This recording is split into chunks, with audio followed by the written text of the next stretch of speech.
नमस्कार दोस्तों, आज आपके लिए लेकर आई है एक और नई कहानी।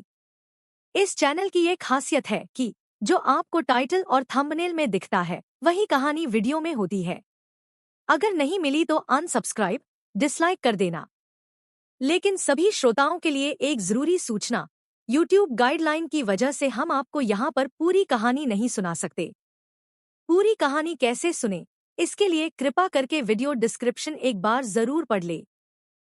हेलो फ्रेंड्स, मेरा नाम अस्मिता है और मैं उत्तर प्रदेश की रहने वाली हूँ। मैंने इस पर बहुत सी स्टोरीज पढ़ी है और आज मैं अपने जीवन की एक सच्ची कहानी आप लोगों के साथ शेयर करने जा रही हूँ। ये कहानी मेरी यहाँ पर फर्स्ट कहानी है। अगर प्लीज कोई मिस्टेक हो जाए तो मुझे माफ कर दीजिएगा। आप लोगों को मेरी पहली कहानी पसंद आए। ये कहानी कुछ मंथ पहले की है। सबसे पहले मैं आपको अपने बारे में बता देती हूँ। मेरी हाइट 5.5 फीट है और आकार बहुत ही ज्यादा अट्रैक्टिव है। तो बात मार्च की है कि मेरे समर वेकेशन चल रही थी, जिस वजह से मैं घर में ही रहती थी। मेरी शादी को तब 2 साल हो चुके थे और मेरे पति चाहते थे हमारे देवर हमारे साथ ही पढ़ने के लिए आ जाए, इसलिए उन्होंने उसे गांव से अपने पास ही बुला लिया। हालांकि मैं इस पक्ष में बिल्कुल भी नहीं थी, क्योंकि मैं अपने पति के साथ अपनी जिंदगी अच्छे से बिता रही थी और मैं उनके साथ खुश थी। अब हमारा देवर हमारे साथ रहने के लिए आ चुका था, जिससे कि मेरे और मेरे पति की प्राइवेसी में खलल पड़ने लगा था। हम दोनों ही एक दूसरे के साथ वह मजा ले नहीं पाते थे। वह घर पर ही रहता था।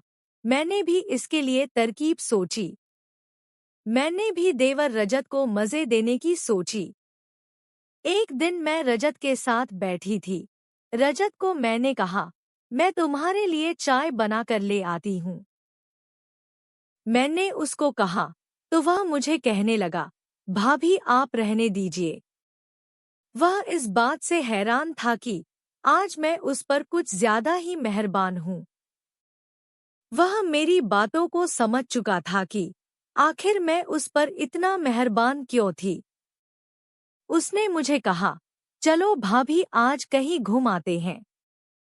मैंने रजत को कहा, चलो आज मूवी देख आते हैं। उस दिन मैं रजत के साथ मूवी देखने के लिए चली गई। मूवी देखने के बाद मैंने रजत को कहा, हम लोग चलते हैं। हम लोग घर लौट आए थे। जब हम लोग घर लौटे तो मैं और रजत साथ में बैठे हुए थे। मैंने रजत को कहा, तुम्हें कॉलेज में काफी समय हो चुका है। क्या कॉलेज में किसी लड़की से बात भी की है या फिर अभी सिंगल हो? वह मुझे कहने लगा, नहीं भाभी मैं सिंगल नहीं हूँ, मेरी गर्लफ्रेंड है। मैंने उससे कहा है, तुम तो बड़े ही छुपे रुस्तम निकले।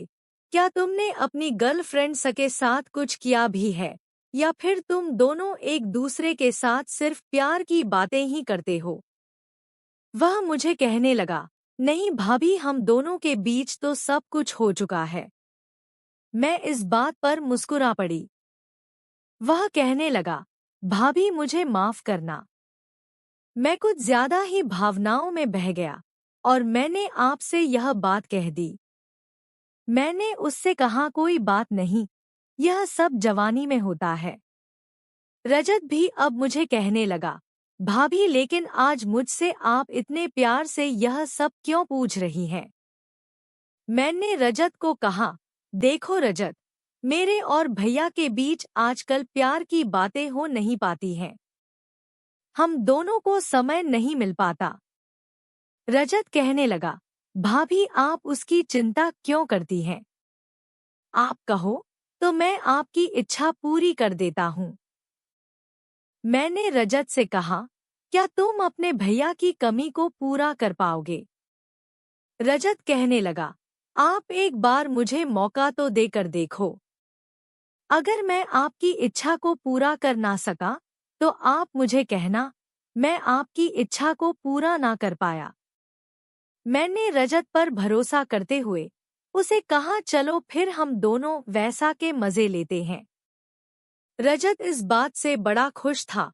मैं और रजत रूम में आ गए। दोनों साथ में लेटे हुए थे। दोस्तों, आपका बहुत धन्यवाद।